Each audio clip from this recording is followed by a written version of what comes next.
উপরে ভরসা করেন।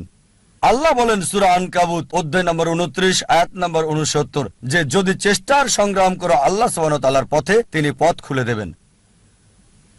আল্লাহ আরো বলেন সূরা নাহাল অধ্যায় 17 আয়াত 43 এবং সূরা আম্বিয়া অধ্যায় 21 আয়াত 7 ফাসআলু আহলিয যিকরি ইন কুনতুম লা তা'লামুন।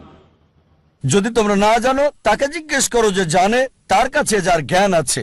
তাই সফলতার জন্য প্রথম আল্লাহর উপর ভরসা, দ্বিতীয় হচ্ছে চেষ্টা করা, সাধনা করা আল্লাহ সুবহানাহু ওয়া তাআলার পথে, তৃতীয় হচ্ছে যে জানে তাকে জিজ্ঞেস করা। পরিকল্পনাটাও জরুরি, গন্তব্য থাকাটাও জরুরি। আর আমরা যখন পড়ে দেখি ম্যানেজমেন্ট গুরু বই, অনেক গন্তব্য নির্ধারিত আর সেটা তারা দিয়েছে। তবে আমার কাছে সেরা প্ল্যানিং, সবচেয়ে সেরা গন্তব্য